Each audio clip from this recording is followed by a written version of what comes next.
This show, like all shows on Blogging Heads TV and Mini of Life TV, is produced by the Non-Zero Foundation. Please consider supporting us financially at patreon.com/nonzero foundation. Thanks. Hello, Bill. Good morning, Matt. Welcome to the DMZ, everybody. Wednesday morning, somewhat of a late start for me. The children are taking full advantage of the summer schedule and sleeping in, which... Does the summer schedule include staying up late? Well, I mean, they've been pushing their bedtimes back for a long time, and certainly they're more inclined to do that because of the nefarious daylight savings time. So yeah, the short answer is yeah, they stay up later. But you know, my younger daughter tends to get up early anyway, just from the sun. And sometimes she will forcibly wake up her older sister, and then they'll both be crabby, and that will ruin the day. So for my older one to actually sleep in, hopefully bodes well. Hopefully they both got the amount of sleep that their bodies need, and they'll be functional children today. Sleep is a big deal for everybody, but for kids, it's kind of a predictor of their behavior. I mean, if they're not getting enough sleep, it's bad news. Well, when they push at me at night saying, who cares? It's summer. Let us stay up. I'm like, your body still needs sleep in the summer. And if you stay up too late and then the sun wakes you up, then you're going to be a mess tomorrow. That's what I care about. I uphold a fairly rigorous bedtime, Bill. I've not opened the door to there being summer rules. Now, our baseball schedule has conflicted a little bit with this. Yeah. Keeping us up later. So, are you doing drills? Do you teach them baseball, or are you just throwing a ball around? I have finally, I've finally become the guy who can throw up a baseball with one hand and hit grounders. Wow! With another hand, like a real coach. I don't know what age you have to be to graduate to this level, but I'm now that guy.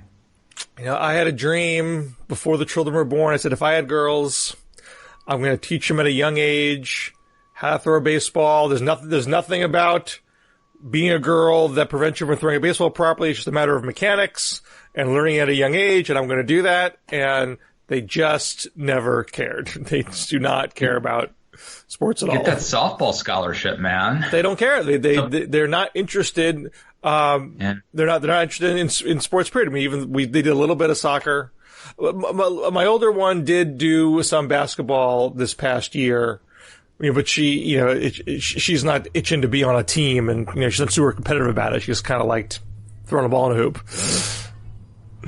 So I don't have jobs. Animal Farm competition comes along, though, all of our kids are going to excel. Animal Crossing. I keep getting corrected for that. Animal Crossing, sorry. Anyway, still a lot going on in the political world. We have non-parental things to talk about, Matt.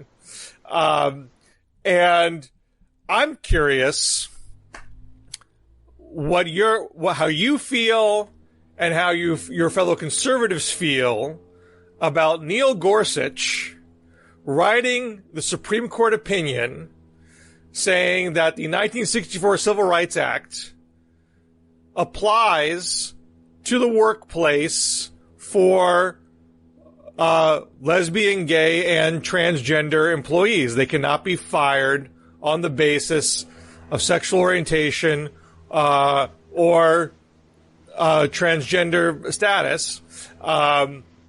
Even though those words are not in the Civil Rights Act, Gorsuch interpreted the word sex to mean if the employer's behavior is going to differentiate because of a person's sex, that applies to someone who is transgender or is lesbian or gay or bisexual.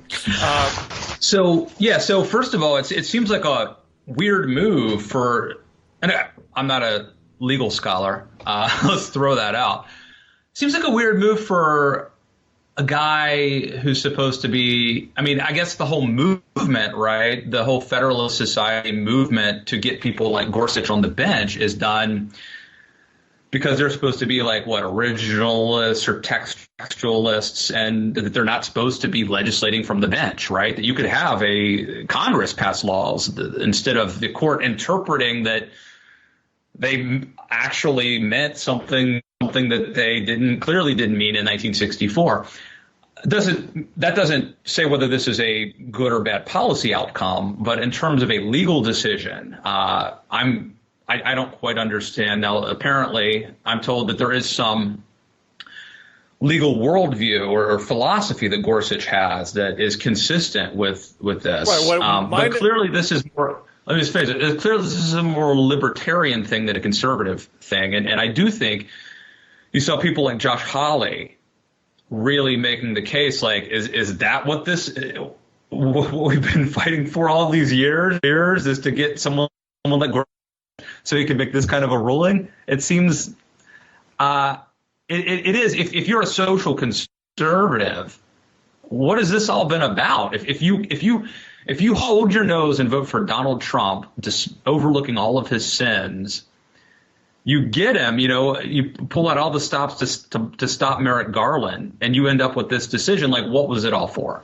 Well, before we get into the conservative reaction to this in more detail, which I want to get to, just my understanding of the reasoning behind the decision is that Gorsuch used a textualist approach more so than an originalist approach. Sort of a classic originalist approach would be, these guys in 1964 didn't even know what transgender was.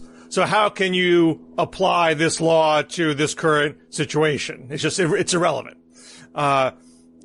Gorsuch, and apparently this was the legal argument presented to him, is if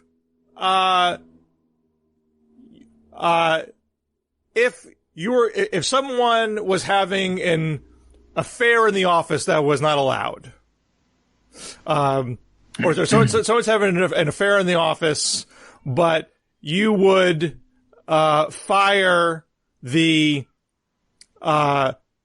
male for having an affair with another male, but you wouldn't fire the woman for having an affair with the male, you are using sex to distinguish who gets fired and who doesn't. So if you're treating people differently on the basis of sex, that's what's critical here. I'm probably not capturing this argument as best as I can, but that's my understanding. Sean Trendy at Real Clear Politics actually had a tweet story about this that I'm trying woefully to summarize. But that was the idea that if the employer was going to treat the employee differently because of the sex of that employee, that was the critical factor. And so that was not in violation of of that version of strict constructionalism, that I'm using the text itself and interpreting the text and nothing else. So this is an argument for, hey, Neil Gorsuch, he's going to apply his philosophy regardless of the outcome. He doesn't care if this ends up with a liberal or conservative outcome. He's applying the philosophy as it is. Now, it's interesting to see it's one thing to see, a Pat Robertson type be upset at how this decision came down, essentially, expanding the rights of the Civil Rights Act to, transgender people. But for Josh Hawley, 40 years old, just barely Generation X, almost millennial, for him and someone who is seen as trying to be a modernizing force in the Republican Party, to not be so. Where do you get that? What's that? Who says Josh Hawley's trying to be a modernizing force in the Republican Party? Well, just that he's not being an old school Reaganite. He's talking about cracking down on big tech. Modernizing back to like the 1920s, modernizing back to like the 1930s era Republican Party. I mean, like, at least not being static, at least not being just same old conservative orthodox. No, but see, this goes to the Sohrab Ahmari, David French schism. I mean, fundamentally, that's part of what this is, right? And so there's a sense about what, common good conservatism is. And there's a sense that that following the rules of liberalism, in the sense that hasn't actually worked for conservatives, and that that Reagan era conservatives have actually been losing the culture war. And that I think Josh Hawley is advocating a sort of a theory that the conservative movement has been a failure. The infrastructure, the one thing that conservatives thought they had, the one area, was the judges, right? And so I think there's two ways of looking at what happened with Gorsuch as a failure. One way is just the sense that the whole thing was about stopping activist judges from legislating from the bench, and it seems to be what Gorsuch is involved in here. But the second thing just seems to be let's put away this pretense about a judicial philosophy and calling balls and strikes. We know you have to say that when you're being confirmed, but really what we want are conservative judges who are going to rule the way we want you to rule. And you win elections, you get the appointments, and they still don't come through. So I think part of the common good philosophy is, let's drop this pretense about principles and ideology. This is about power, and it's about getting our side to win, getting our legislation passed and blocking the other people's legislation or whatever ideas. And I think people like Hawley and Sohrab Ahmari and a bunch of others have become just frustrated at this. And actually, I think that this decision helps the populace, just like the whole, we won't go into this, but the whole thing with the Federalist, with Google and NBC kind of going after this website, the Federalist. The people like Josh Hawley are being empowered by the circumstances. Populism and nationalism is actually benefiting by all sorts of developments of late. Yeah, I would think, if I'm a conservative, I mean, this is an opportunity for conservatives to say, look, we told you we don't like activist judges. We don't just want judges that rule our way. We want judges that rule balls and strikes and apply constitutional principles, consistent legal philosophy, and let the chips fall where they may. And John Roberts upheld Obamacare. John Roberts did not allow Trump to have the citizenship question in the census. Brett Kavanaugh, I think it was Kavanaugh that sided with the liberals on antitrust law involving Apple. Here's Gorsuch with transgender rights, and before that it was Anthony Kennedy with gay marriage. We keep putting judges on the court who don't do what we tell them to do.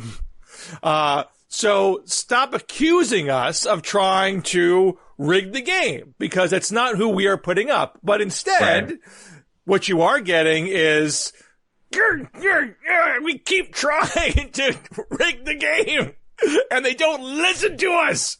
We swallowed Trump.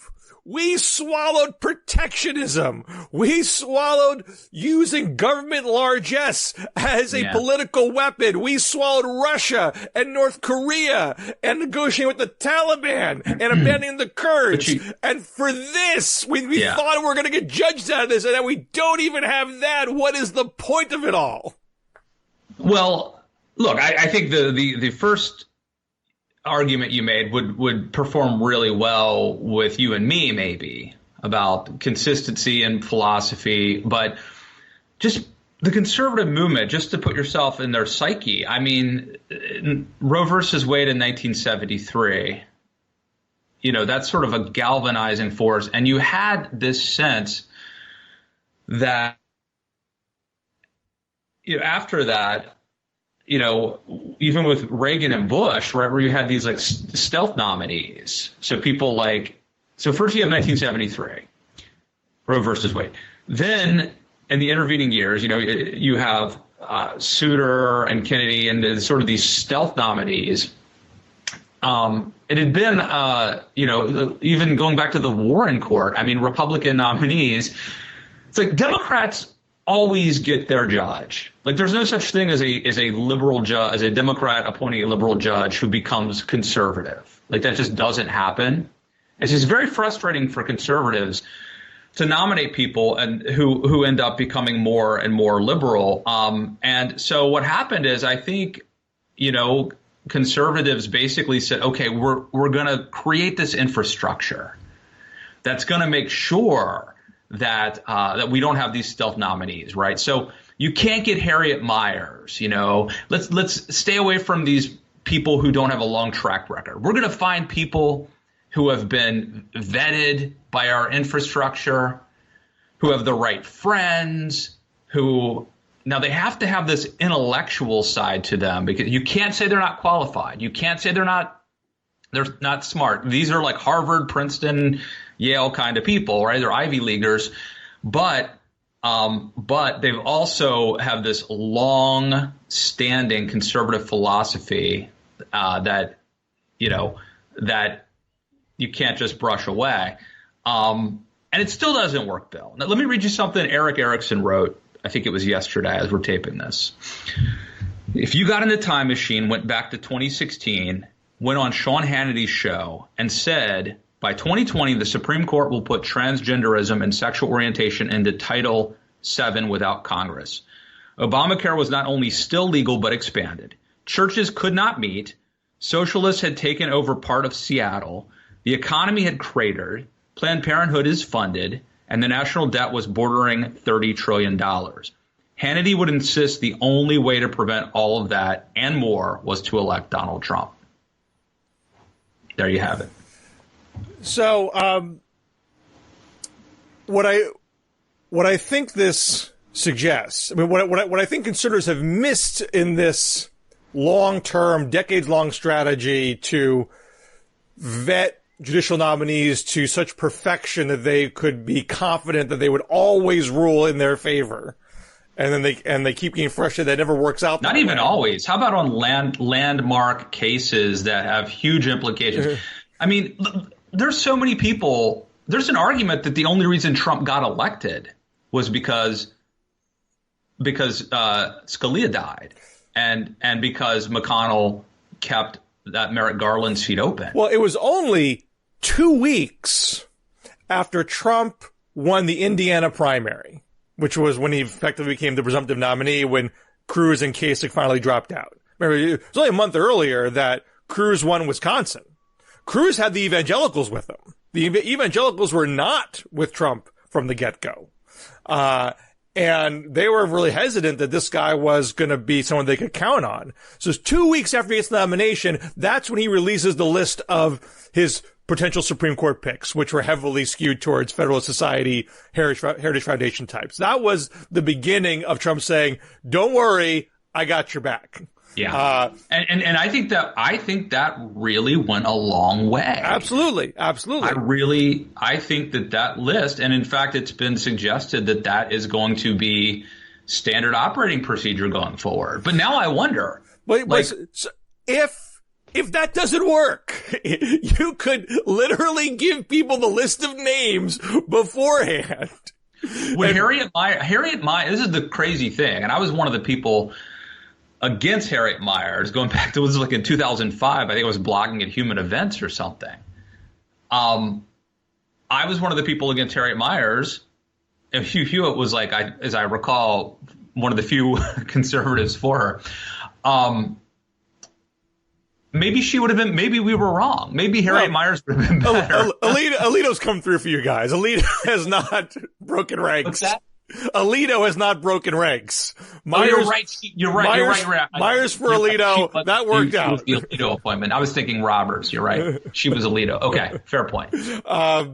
But on the whole, what I think conservatives have missed is the entire constitutional structure of the Supreme Court is designed for the court to be removed from politics as much as humanly possible. They have, the lifetime appointment is something that can be changed legislatively, but the idea always was these were to be people who were not subject to the political pendulum. They were to be removed from that, and so they could rule as objectively as possible. You can vet your nominees to the nth degree. When they get on that seat, they can do whatever the heck they want. And they do. They do. You cannot wield political pressure on them by design. So, Well, I would say, first of all, it was also designed not to write legislation. It was, and I think that's one of the fundamental, people, sort of average conservatives who are not legal scholars, that's the thing they understand. That's what they get. They're not there to write the laws. They're there, to interpret. And so it does seem like, and by the way, the other question is like, should they be this immune to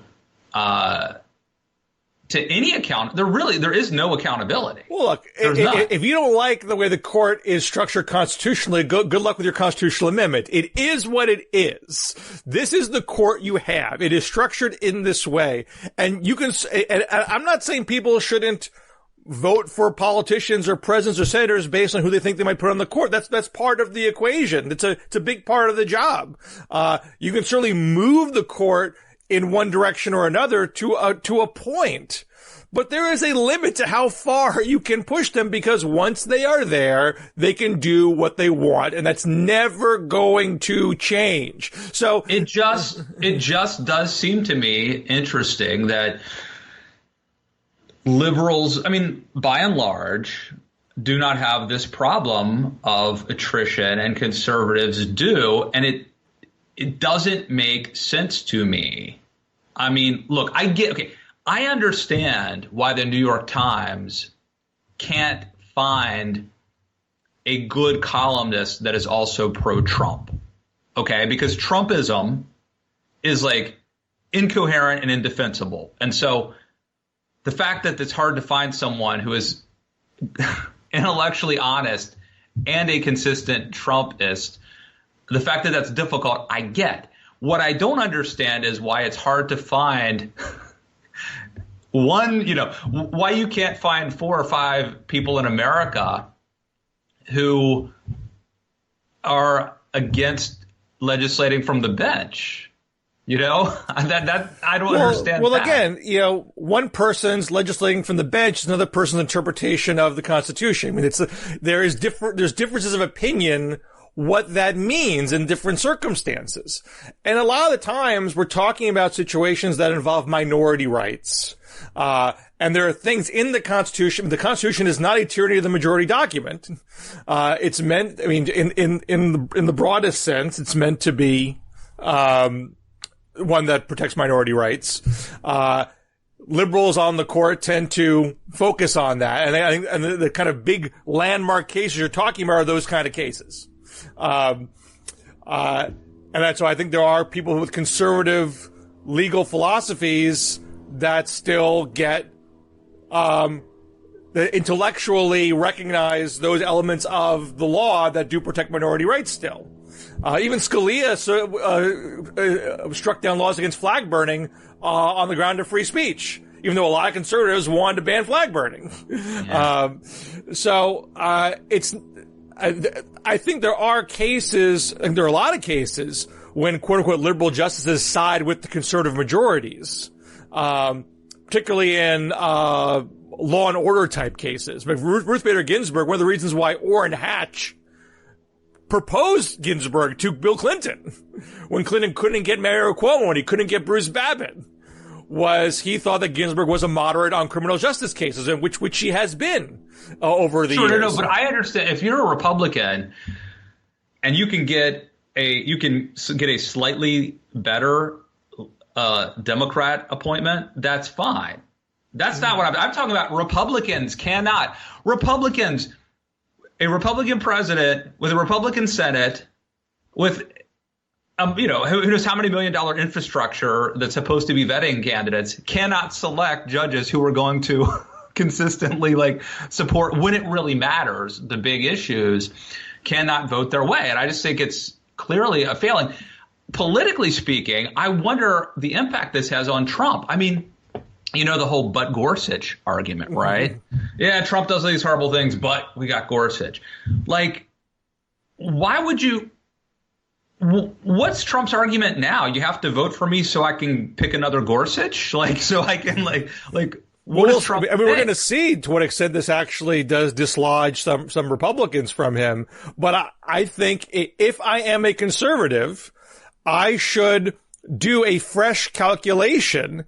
If it is not possible to get a judge that I'm going to agree with nearly 100% of the time, and not agree with enough in quote unquote landmark cases, if that's just not something that can be guaranteed because of the structure of the court, is it worth sacrificing all of these other conservative principles on the argument it's going to get me my judges? Because maybe it just can't get me my judges because the system doesn't allow for that to happen. I don't know what it is, but look, I mean, when Barack Obama says this is not a tax, and then John Roberts, at the last minute, comes up with this reverse engineered argument to salvage Obamacare, it's incredibly, I would say if you're a conservative or a Republican, it's got to be incredibly frustrating to see this repeatedly happen, and this has been happening for decades, Bill. Well, if it happens for decades, if it happens with people who have been quote unquote vetted, if it happens with people who worked for Republican administrations, if it happens with people who the Federal Society showers love on and says, I know this guy is fantastic. If it happens in all those cases, maybe your vantage point is a bit askew. Maybe these are good people who are actually doing the intellectual spade work on these cases and just disagree with you at the end of the day. Maybe Obama saying this is not a tax is meaningless political rhetoric that's not relevant to the constitutionality and legality of the case, and John Roberts separated himself from that. But I think so much of the right latches on to this is the talking point on Fox today, and if the Supreme Court justice doesn't adhere to that, there's something wrong with that guy. Maybe you should take some credit that, you know what, you're actually appointing some judges who are not getting their cues from Fox. They're actually reading the case. They're actually reading the Constitution and the case law and the oral arguments, and then making a decision that way. So I don't know if you saw a couple months ago, March 31st, Adrian Vermeule had a piece at The Atlantic titled Beyond Originalism. The dominant conservative philosophy for interpreting the Constitution has served its purpose, and scholars ought to develop a more moral framework. Just like staffers at the New York Times are suggesting that there is no objective, just as staffers at the New York Times are arguing that this whole notion of sort of fair and balanced reporting or whatever has always been bogus, both siderism, that really you should be making the moral case because there is clearly a right and wrong, and the New York Times should be cheering for the right side. The right side, the right, capital R here, the right is also making this argument. These judges shouldn't be just out there trying to have this philosophy about originalism. No, they should be for the good. These judges should be pushing our worldview, not some judicial philosophy. It's about power, Bill. And I think that this ruling expedites it actually aids this idea about common good constitutionalism. Well, I don't know where Republicans, these types of conservatives, go now. I mean, they have a binary choice in front of them between Donald Trump and Joe Biden. They're not going to get their judges with Joe Biden. They obviously can't count on Donald Trump to get them what else that they want going forward. I suspect there will be. This doesn't speak to the short-term election. I suspect that the trend is going to be away from kind of conservative intellectuals who are Ivy Leaguers, who, I think you're going to see straight up political hacks. Let's just take someone from the House. Let's just take some state legislature. And I mean, there used to be more politicians on the court. It's not the I mean, you current could potentially tradition, have your cake and eat it too, right? Yeah. You could get Josh Hawley and Ted Cruz, right, who I think are both Ivy Leaguers, but both also political hacks. So, I mean, if you have the numbers, you could do that. If you had a majority of the country, or at least an electoral college majority and a Senate majority, I imagine that the Republican base would be loyal enough to allow you to do that. Now we're heading into an election where it does not look like that's what's going to happen in the short run. In the Real Clear Politics average as of today, I've seen 2 polls come out today. Maybe new polls come out that change this, but that'd be a pretty big change. Biden is now over 50% in the Real Clear Politics average. He was at 50.2 last I checked. Hillary Clinton, upon her being the presumptive nominee and Donald Trump being the presumptive nominee, never got to 50%. Barack Obama in 2012, after Mitt Romney was the presumptive nominee, never got to 50%. I mean, this is how far ahead Joe Biden is right now. There was only 6 days in 2016 after both were the presumptive nominees. Only 6 days when Hillary Clinton had a Real Clear Politics lead of 7 points or more. There was a period of 4 days in August and 2 days in mid-October.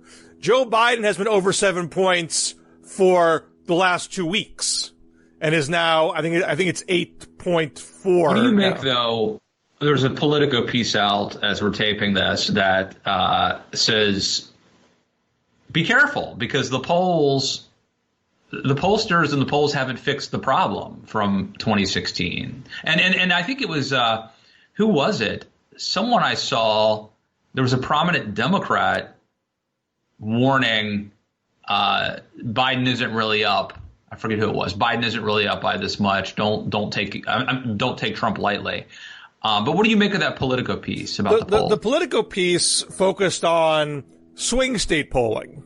And there's always been this argument, ignore the national polls. The state polls are what matter. National polls are meaningless. It's a state-by-state contest anyway. Forget all that. And I think the weakness in that argument was, sure, if I had, weekly, quasi-daily swing state polling in every swing state by credible operations all for months on end, yeah, I would take the swing state polling over the national polling. But we've never had that. The state polling has always been spottier, not always by first-rate polling operations. A bunch of newcomers tend to jump in. You don't know their track records. The numbers tend to be, several weeks apart. And so they're not as firm. They're not as reliable, as national polling in that respect. And the biggest whiffs in 2016 were not the national polls. Hillary had a 3-point average in the national polls at the end of the day, and she had a 2-point popular vote margin. That's not a polling error. The biggest whiffs were Michigan and Wisconsin. And even Michigan, I was looking, there's one pollster there, Epic MRA, which I know a lot of folks in Michigan don't think highly of. They had a final poll in November, so 2016, where Hillary was up by 4 points. It was 42-38, and Trump had jumped up 4 points from their mid-October poll, and Trump won by less than a percentage point. Well, is that a huge polling failure? I mean, yeah, they weren't on the mark. They didn't get exactly right, but they had Hillary soft at 42. She wasn't clearing 50, and they showed Trump momentum. So that's not, to me, like the biggest mistake ever in the history of polling. Now, if we had, kind of middling national polling and narrow Biden state polling leads, I might say, I'm not going to take that to the bank. We have wide national polling leads. We have Biden up in almost every swing state poll, regardless of the operation. It's not just the averages. It's almost every single poll, and new states becoming competitive that weren't thought to be competitive before, like Georgia, like Texas, like Iowa, like Ohio. And it's not just the Biden-Trump polling. It's the Senate polling. It's Bullock in Maine. It's Greenfield in Iowa. It's Ossoff in Georgia. I mean, every bit of data we have points in the same direction. If you're making a mistake on the polling assumptions, it's going to, remember Ron Johnson was supposed to lose big in Wisconsin too, right? Doesn't the Senate polling, if one is wrong, if the presidential polling is wrong, the Senate polling is probably going to be wrong too. But it's not just one type of methodology. It's not just the live caller polls or the online polls. It's not just the polls that show a high Democratic affiliation margin. I've seen polls where Biden's up where it's D +7. I've seen polls where it's D +3. It's everything. It's literally everything. And look, if you don't believe me, you don't believe my analysis, look where Donald Trump is spending his money. This is a good point. Is Donald Trump spending his money in New Mexico and Minnesota the way they were talking trash before? No, he's spending it in Iowa and Ohio. They were not supposed to be spending. And he's sending Mike Pence to Iowa. That's right. You watch the Trump activity. I mean, now granted, he's doing a rally in Tulsa, which doesn't make any sense at all from a swing state perspective. But outside of that, all of his activity is playing defense in states that should have been, that would have been locked down if this was a normal, non-pandemic, non-economic depression re-election campaign. Okay. We should rename this, what was your old podcast called? Talk Me Down? What was it called? Talk Me Down. Talk Me Down. All right, well I think you've reassured lots of listeners and viewers. I mean, I don't think it means that Biden's a lock. I mean, look, the pandemic could change. The economy could change. I can't predict what's going to happen in the fall in that respect. People's attitudes towards Trump might change by then. But where is the race now? Yeah. I think all of the data, by a massive degree, is the country moving away from Trump, washing their hands of Trump, and comfortable with the type of big tent pragmatism that not just Biden, but also the Senate nominees are offering. Mark Kelly in Arizona, Teresa Greenfield in Iowa, Bullock in Montana, Barbara Bollier in Kansas. They're all on the same page. Maybe who's the guy in Colorado? Hickenlooper. Now he's got his primary's coming up, and Hickenlooper, 2-term Colorado governor, always very popular there. Always the kind of like a non-politician vibe. Not a scripted guy, kind of goofy, but upbeat, positive, not a slasher. He's been beating Cory Gardner by double digits in every trial lead poll, but just this month, he got ensnared in kind of a penny ante ethics thing where the state ethics commission said he took a private plane flight as governor that he shouldn't have, that cost $2,000. And I think one other trip they shouldn't have taken, pretty small time stuff.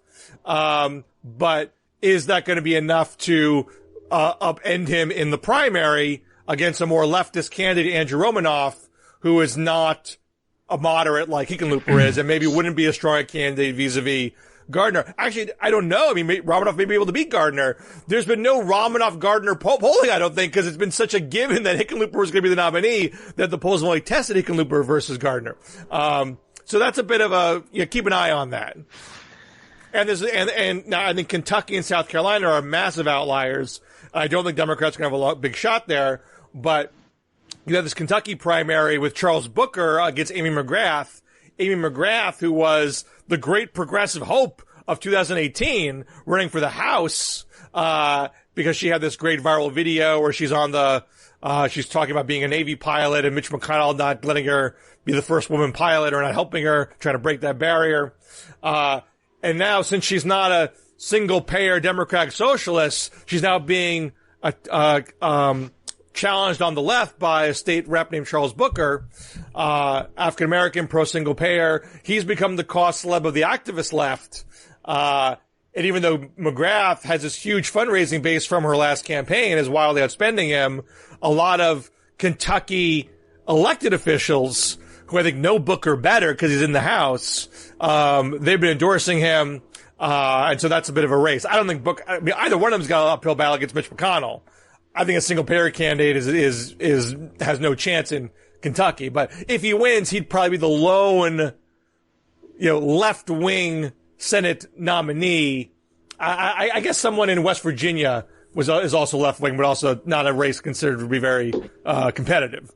By and large, it's a moderate slate of Senate nominees with a moderate top of the ticket, and that model, that brand of the party is winning this race against an incumbent president who is seen by a majority of the country as a failure. That is a hard hole for an incumbent president to dig out of. And in fact, no incumbent president has ever dug out of a hole that big. No elected incumbent has ever done that. So if Trump's going to win, and I'm not saying he can't, it would be the biggest comeback in presidential political history, period. I mean, the only other thing we would compare would be Harry Truman, and he wasn't an elected incumbent.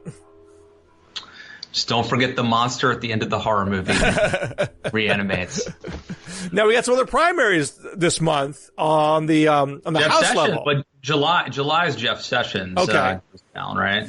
Although, Sessions is considered kind of, out of it at this point, right? He's in Tuberville. Is that his name? I think it's Tuberville. Okay. I think it's pronounced Tuberville. He's got the Trump endorsement. Sessions is still considered an enemy of Trump's somehow because he had the temerity to have a shred of decency during Trump's investigations. And he's going up against Doug Jones, the incumbent who won against Roy Moore. Jones is considered probably the most vulnerable, or maybe the only vulnerable Senate Democratic incumbent, won on a fluky special election. This will be a presidential year. That's a tough road for him. But there's now a lot of targets of opportunity for Democrats, even if they lose that Alabama seat, to win 4 others and get control of the Senate. Definitely. But the House is where the left is hoping to get something. There was a quote in Politico from one of the Democrats that dropped out of the New York, I think the New York 16 district. I think it's the Elliot Engel district that dropped out to endorse Jamal Bowman to have a unified progressive front against Engel. And he said, we need a win. We just need a win. The activist left has not had a big win all year. They did not get Bernie or Warren. They have not won other major primaries, save for, I think, Kara Eastman in Nebraska, too. And if they can beat Engel here in the primary, it's a deep blue district, almost a guaranteed win for another Democratic socialist. At least Bowman has said, if you want to call me a socialist, call me a socialist. That was his attitude about it. He's for single payer. He's for federal job guarantee. That's sort of their best hope. And there's a poll that came out from Data for Progress that had Bowman up by 10 points, but with a fairly large undecided pool. So you can't say that cake is baked. You also have in New York 15 an open seat a very crowded field and a lot of progressives running, but you have a socially conservative longtime figure named Ruben Diaz Sr., who is straight up social conservative, anti-gay marriage, anti-transgender, I believe anti-abortion. And the Data for Progress poll had him winning with 22% of the vote because the left vote was divided among several others. And the most likely person to beat him is a guy named Richie Torres. I think he's a city councilor. But AOC and Bernie are endorsing a Democratic socialist named Sam Els Lopez, and she was polling at 2%. So you don't have the same unified front in that race than you've got in the Engel race. And also you're seeing the left consolidate around a guy named Mondaire Jones in New York 17. That's also an open seat. Not as, make or break, I think, for the left, but they've been able to consolidate better in those races than they have in New York 15 because the socialists just can't stop themselves from endorsing a socialist even when they got a pretty good, pretty progressive option staring at them in the face. They really want to back socialists when they can. Well, it's nice to see that conservatives aren't the only politically inept group of people out there. Well, I mean, the fact that they've gone from thinking they were going to nominate Bernie to saying, hey, if we can just swap out Engel for Bowman in a deep blue Democratic district, if we do this one thing, we have our big win for the year. That's a hell of a come down from where they were. Have something to put on those fundraising emails, Bill. Come on. I mean, by and large, the moderate wing of the Democratic Party has won the year and has the whip hand in the party. I mean, look, defund the police. Every elected Democrat in the House is like, nope, we are not defunding the police in our police reform bill. That is not going to happen. That's not a good slogan. It's not what we believe. They haven't got, the budge any of the top Democrats on that. They do not, the tail is not wagging the dog in the Democratic Party right now. Right now, this challenges the supposition that politics is downstream from culture, because the culture is very progressive, very radical, and if indeed politics is downstream from culture, then we are going to eventually get to the point where we just move farther and farther left with our elected officials. But is that correct? Will that happen? If culture is, a 4-block radius of downtown Seattle that Fox News brings its cameras to, then yes, the activist left is winning the culture, but I don't think that's the culture. There are certain cultural things, the very rapid acceptance of transgender rights, for example, following along rapid acceptance of same-sex marriage rights. I mean, those are cultural things that the left is either has won or is winning quite considerably on. But that doesn't extend to every wish list item on the Democratic Socialist agenda. There's all sorts of things like, whether it's Green New Deal as it was initially envisioned, single payer, federal job guarantee, just for some folks, universal basic income. Those things are not going to be in the Democratic Party platform and are not going to be things that Biden prioritizes in his first 100 days. I mean, he's got a hell of a first 100 days staring at him in the face right now. And I do think that you already had momentum towards a more robust economic agenda, a more FDR style agenda than Biden initially envisioned, because if you're literally walking into a Great Depression, you're going to readjust your policies. Biden has been here before. He's been through the crash of 2009. He supervised the Recovery Act. This is not his first rodeo in that respect. So I think he was prepared to go farther than he was prepared to go. That's different than saying, I'm going to be for Medicare for all of a sudden. I'm going to be against fracking completely all of a sudden. And on top of the fact that he is already being prepared to be more ambitious on the economy, he was already prepared to propose immigration reform in the first 100 days. He's already prepared to repeal any Trump executive order regarding the environment. He now is going to have police reform, systemic racism put on his first 100 days agenda. He can't, I mean, it's always a challenge for a president to prioritize issues when they get into office. And Biden's agenda is already getting kind of unwieldy, quite frankly. And now there's going to be, people's attention spans can fade. I've always argued that, after a mass shooting, our ability to focus on gun control tends to fade fairly rapidly after the mass shooting subsides. The feeling is about to subside. You saw this with Sandy Hook in 2013. But I think with Biden and systemic racism, it's not like it's a new issue. This is an issue that's been around for centuries.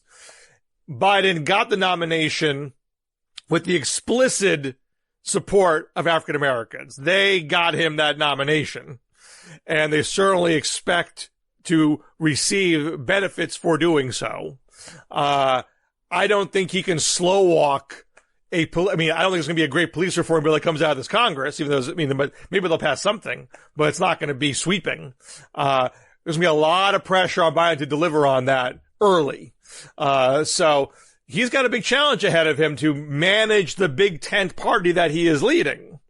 But I do think he is successfully leading it in terms of having a very strong inside track to winning the presidency. Well, I hope that Bill Scher's moderate version of the Democratic Party, in fact, is what we see come January.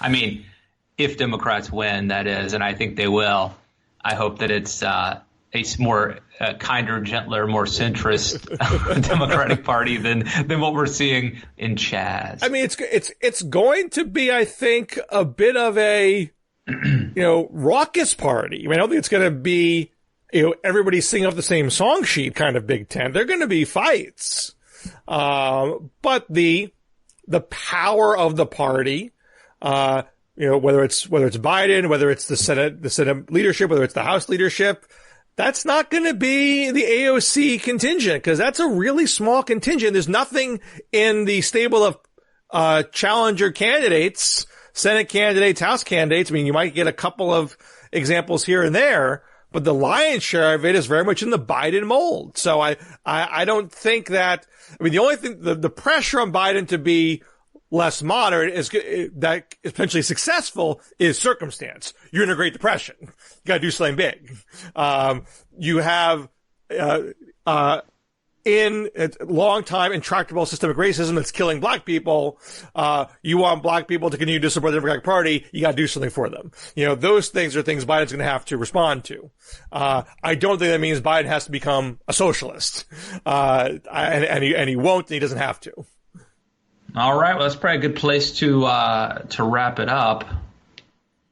Check out Bill and I. We will be doing our DM Zoom Friday afternoon again.